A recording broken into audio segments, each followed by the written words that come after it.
नमस्कार, मैं हूं गोमाराम जयपाल। आप देख रहे हैं golden city bulletin news. Jaisalmer जिले में दोनों पार्टियों में कांग्रेस बीजेपी चुनावी माहौल हलचल तेज हो गई है।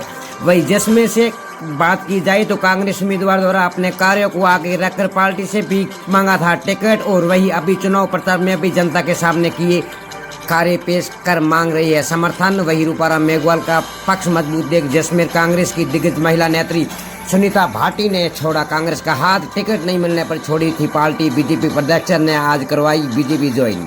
वही बीजेपी से टिकट दावेदार रहे निर्दलीय उम्मीदवार महंत बालकनाथ द्वारा भी अपने प्रचार को आगे बढ़ाते देख बीजेपी अपना वोट बैंक बचाने हेतु बालकनाथ के समर्थन लेने के भरपूर कर रही है प्रयास। वही जैसलमेर की दूसरी विधानसभा पोकरण में इस बार भी चुनावी माहौल हॉट सीट बनती जा रही है।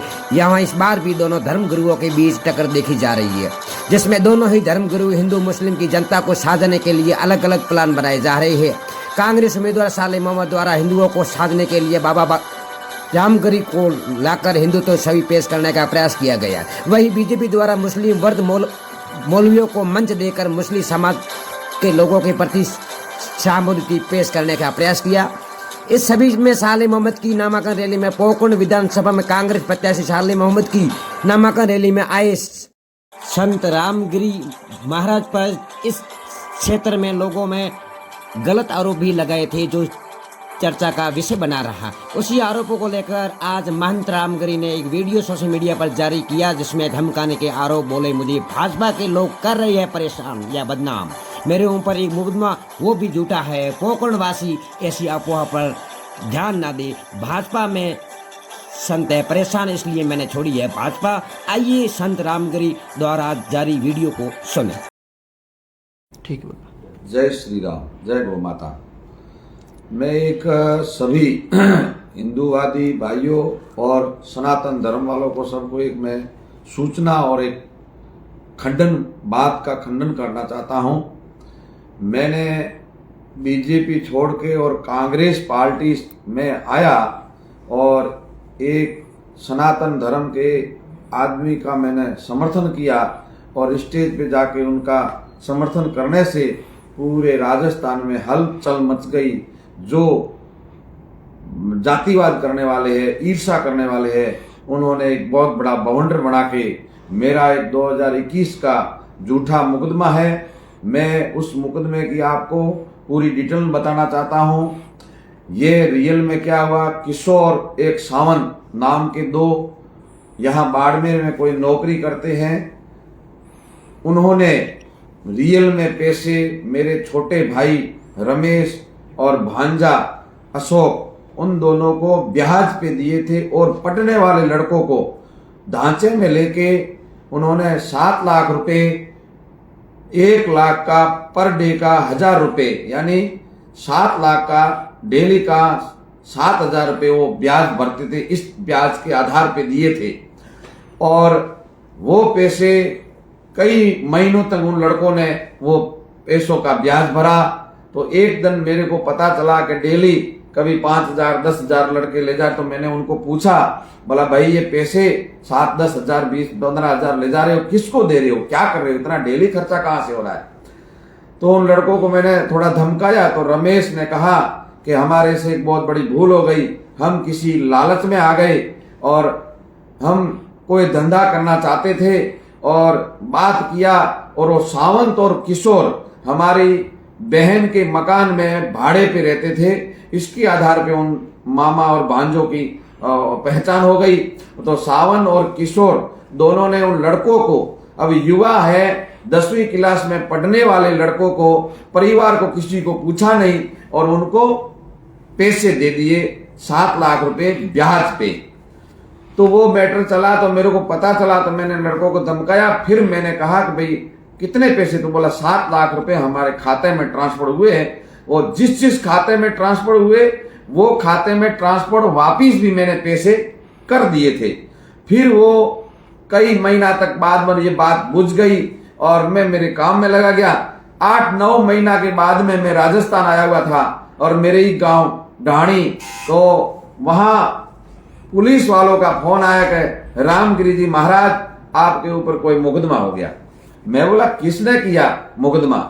बोला ऐसे ऐसे बात है, सावंत और किशोर करके है उन्होंने कहा कि अम्मा हमने पैसे दिए। रियल में मैं ये अभी भी कहता हूं, अब तो मैंने ये सोचा कि ये मैटर में उछालो नहीं। पहले इन्होंने एक झूठा कहा कि सोने के लिए दिया था, दागीना बनाने के लिए दिया था, तभी भी मैं ये मुकदमा करने वाला था। मैंने सोचा सावंत और किशोर जो भी उन लड़कों को पैसे दिए, भले दी, जो उससे भूल हो गई, मैं बोला मैं मुकदमा करूंगा तो उनकी नौकरी जाएगी, उनके बच्चे बेचारे परेशान होंगे। तो मैंने ये सोचा था, मैं बोला किसी का घर बर्बाद नहीं करूं। अब ये मैटर बहुत बड़ा तुल पकड़ लिया है।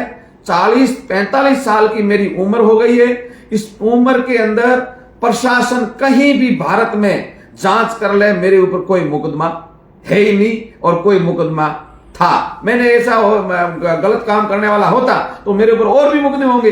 45 साल की उम्र में मेरे ऊपर ये पहला मुकदमा हुआ उन लड़कों के कारण। ये आपस में लड़ रहे थे तो सावंत और किशोर से मेरे फोन पे बात हुई थी। मैंने उनको ये कहा था आप लड़ो मत, आपस में झगड़ो मत, जो भी पैसा है मैं उसका व्यवहार करूंगा। तो मैंने व्यवहार भी कर दिया, 7 लाख रुपए दे भी दिए, ट्रांसफर किए, उसके बैंक की पर्चियां पड़ी है। कोतवाली थाना पुलिस स्टेशन बाड़मेर के अंदर वो पर्चियां जमा की हुई है। जो जांच करने आया था वो बाबूराम मेघवाल जुड़िया गांव का था, कोतवाली में नौकरी करने वाला था। वो जांच लेके आया था तो मैंने उसको 7 लाख रुपए रोकड़े दे दिए, ट्रांसफर किए थे। लाख रुपए और बोला कि महाराज जी वो बोल रहा है मैंने रोकड़े दिए थे ये, तो मैंने लाख रुपए रोकड़े उस पुलिस वालों को दिया था। ये प्रशासन और पत्रकार न्यूज वाले पूछे, दुनिया भ्रमित कर रही है, राजनीति खेल रहे हैं, बीजेपी वाले उल्टन बना रहे हैं, एक संत को बदनाम कर रहे हैं। मैंने सोचा नहीं करूं। अभी जिस आदमी ने, उनको पता नहीं है रियल में बात क्या है। अब मैं तो कोर्ट, हाई कोर्ट, प्रशासन सबको पकड़ के और इसके ऊपर मुकदमा करूंगा। जिन्होंने ये वीडियो जारी किया है उनके ऊपर मानहानि का दावा करके मुकदमा करूंगा। मैं गलत हूं तो मेरे ऊपर और दोबारा मुकदमा किया जाए।